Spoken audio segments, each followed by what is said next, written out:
Экскурсия по Которскому заливу – пожалуй, самая популярная экскурсия из Будвы на целый день. Маршрут обычно включает несколько остановок и рассказы гида об истории и достопримечательностях по ходу движения вдоль побережья. Экскурсию мы купили неподалеку от нашего отеля по цене 40 евро на человека. Интересно, что в обязанности экскурсионного бюро, продавшего тур, входит рассадка туристов в правильный автобус, так как на пункте сбора происходит столпотворение разных автобусов и людей. Тестируем экскурсию, отъехали от Будвы с опозданием на 40 минут, ждали кого-то. Группа 250 человек примерно. На разных автобусах 40 минут едем, потом на кораблик. Но даже самая красивая экскурсия может превратиться в кошмар. А почему так произошло, мы расскажем в конце ролика. В итоге до Тивата мы ехали больше часа. В порту на остановке нас встретил гид-полиглот и повел на кораблик.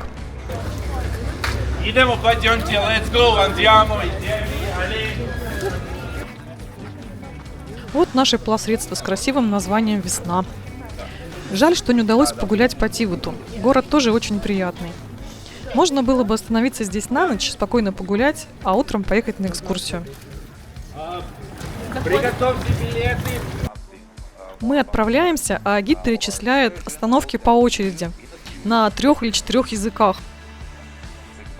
Говорит, через час будет остановка в Херцег-Нове, потом мы поплывем на пляж курорта Жанице, затем обещает остановка на острове Богоматери на Утесе, возле города Перест, и закончим мы путешествие в Которе, где после прогулки нас будет ждать автобус в Будву.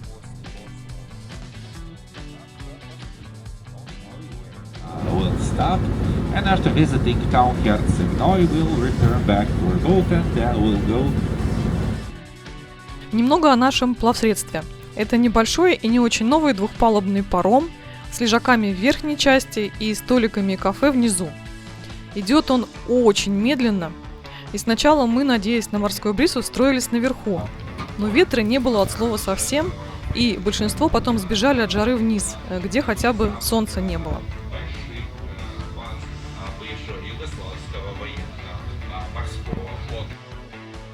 Которский залив является самым большим в Адриатике. Иногда его называют самым южным фьордом Европы. Но он имеет тектоническое происхождение, а не ледниковое. Максимальная глубина, несмотря на высоту гор, всего 60 метров, а средняя всего 27. В заливе почти отсутствует течение. Ветра мы тоже не застали, хотя привыкли, что на воде он всегда есть. Проплываем мимо элитного отеля и комплекса жилья Порто Ново. Гид нам о нем рассказывает. Один из владельцев был в этом комплексе Порто Ново. Это лучший теннисист мира, серб Новак Джокович. Проплываем туннели для подводных лодок времен Первой и Второй мировых войн. Под этим полуостровом есть целая система тоннелей, которая соединяет эти маленькие военные базы, эти тоннели для подводных лодок, а длина этих тоннелей 60 метров. Залив был заселен с древних времен. Его хорошо сохранившиеся средневековые города, такие как Котор, Тиват, Пераст, Херцег-Нови, а также их окрестности, являются достопримечательностями. Регион Котор был включен в список всемирного наследия ЮНЕСКО в 1979 году. Тем временем приближаемся к нашей первой остановке, городу Херцег-Нови. Пожалуйста, теперь самое важное. 13 часов 15 минут все должны быть на корабле. 13:15 уплываем отсюда, пожалуйста, не опаздывайте. And pay attention on the right side. On left from Fortress Fortinare, you can see that big yellow house, and left from that house are stairs that will take you to the old town.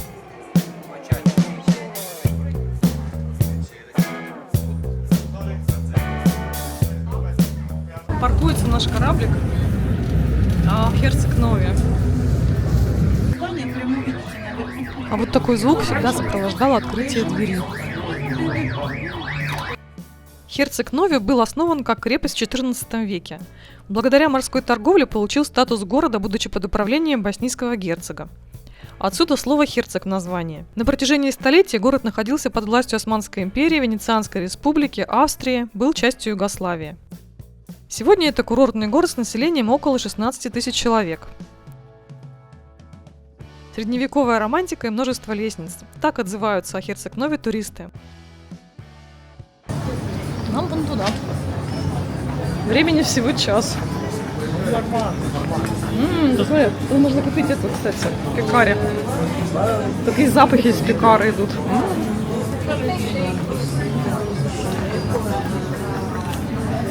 Мы с вами идем в старый город. Еще одно название Херцег-Нови – город 1000 ступенек. Но похоже, что их здесь явно больше 1000. Благодаря крутым подъемам и лестницам старый город не так переполнен туристами, как другие красивые прибрежные города Черногории. Здесь сохранилась обычная размеренная городская жизнь, а в старинных домах по-прежнему живут местные жители. Главная и самая верхняя площадь старого города Херцег-Нови известна под именем Беловиста, хотя официально называется площадь герцога Штефана. Беловиста переводится с итальянского как «красивый вид». Собственно, вот он. В общем-то, кроме крыш, особо ничего не видно, к сожалению. Здесь очень, кстати, расположен каменный фонтан с питьевой водой. Имеются небольшие уличные кафе. Времени у нас совсем мало, поэтому, несмотря на адскую жару, поднимаемся еще выше. Здесь уже почти никого нет.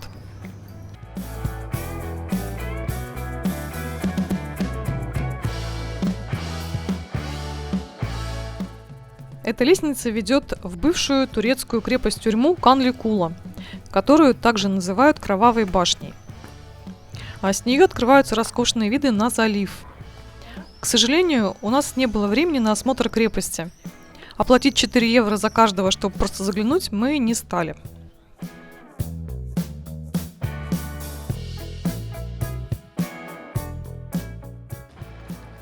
На соседней улице находится еще одна главная площадь старого города. Она очень красивая и светлая. А пока мы гуляем, группа «Нейрогармония» исполнит для вас песню о Херцег-Нови и наших впечатлениях. Херцег-Нови у моря красивый городок, но по лестницам ходить здесь не каждый бы смог. 1000 ступенек вверх и вниз ведут, как жаль, что лишь час на осмотр дают. Узкие улицы, домики в ряд, любой уголок словно маленький сад.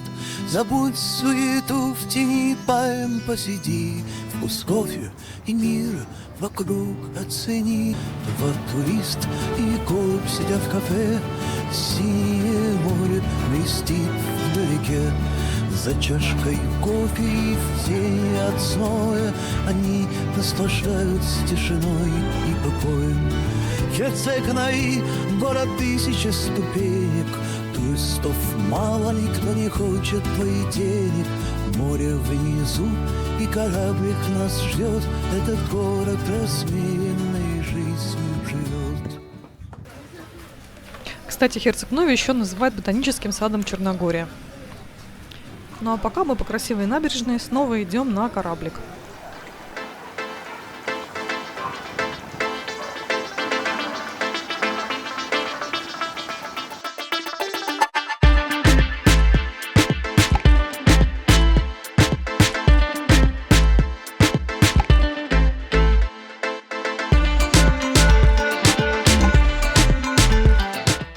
Плывем мимо острова Мамула.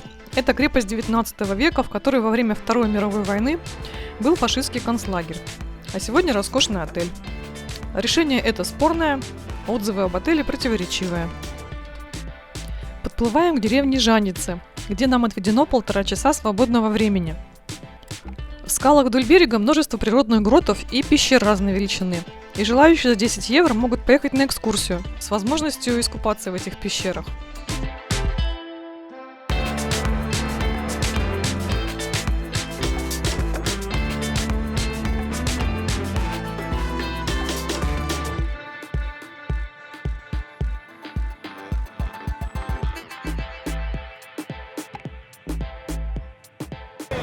Вот тоже пещеры местные.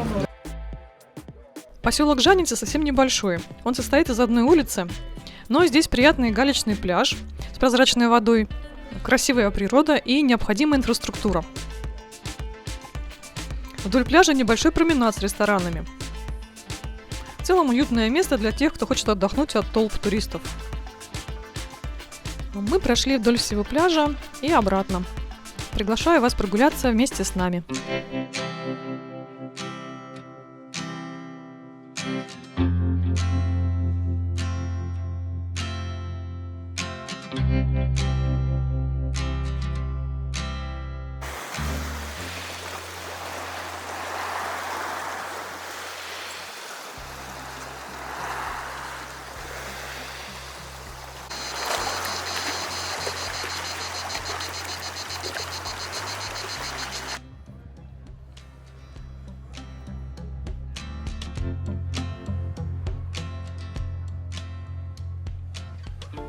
А это уже частный отельный пляж, по другую сторону от причала. Вода, конечно, великолепная здесь.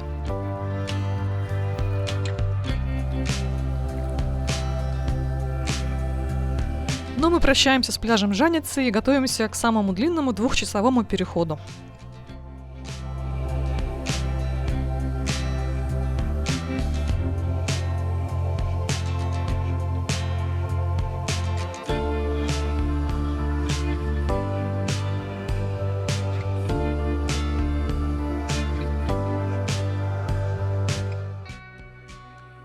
Наверное, половину кассы кораблик делает за счет ресторана и магазина с напитками и мороженым, поскольку остановки короткие, и туристы не успевают совместить прогулку и обед, а проносить свое запрещено. Мы решили совместить поездку с тестированием типичных черногорских блюд. Заказали плесковицу, чевапи и картофель фри ребенку. Порции оказались без изысков, но большие.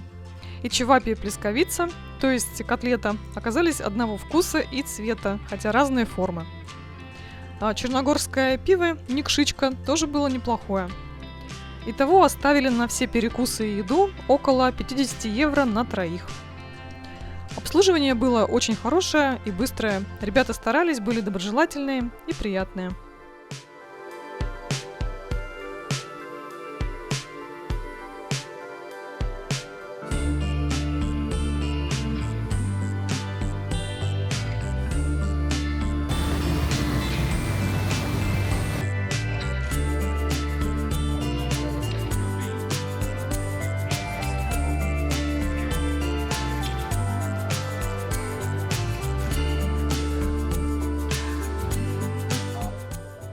Проплываем самое узкое место Которского залива.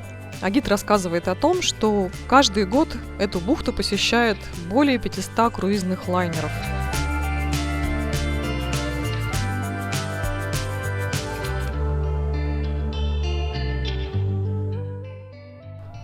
Приближаемся к городу Пираст и 2 островам рядом с ним. Остров Святого Георгия, наверное, самый красивый в заливе. Он имеет богатую историю. Как минимум с 9 века здесь находился монастырь и кладбище известных людей своего времени. Туристы могут за небольшую плату посетить этот остров, но только снаружи монастырских стен. Сам же город Пираст издавна славится своими морскими школами. А здесь также в начале 18 века была открыта и первая капитанская школа в этой части Европы. Ее открыл известный капитан, которого звали Марко Мартинович. И туда, в эту школу, даже и русский царь Петр Великий отправил 17 своих гардемаринов, которые все после этой школы стали известными адмиралами и капитанами русского Северного флота. Соседний остров Божья Матерь на скале является рукотворным. Он был построен поверх рифа, после того, как в 15 веке там была найдена икона Богородицы.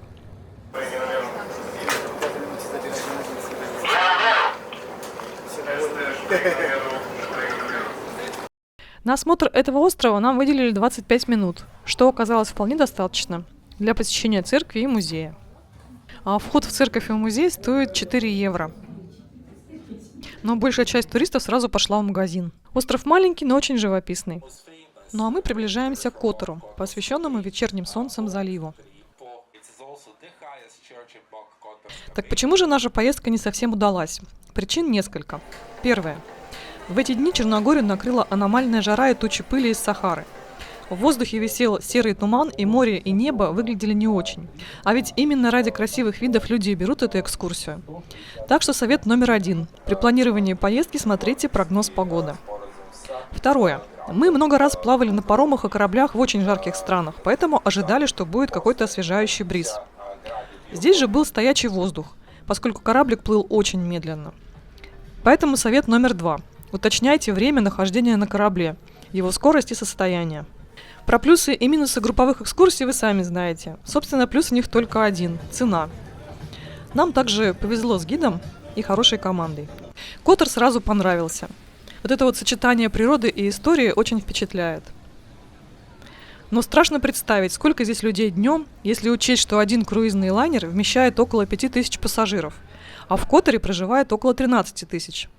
Так что здесь нам, в общем-то, тоже повезло. А все самые роскошные виды на Которский залив снимаются вон с тех гор.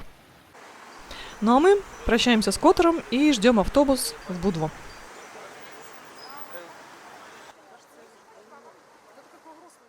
Короче, сейчас 3 часа дня. Мы сделали 2 остановки на нашем круизном корабле. И я уже устала, и все устали, и все хотят домой. Потому что жара невозможна. Которский залив, в мечтах он был иным.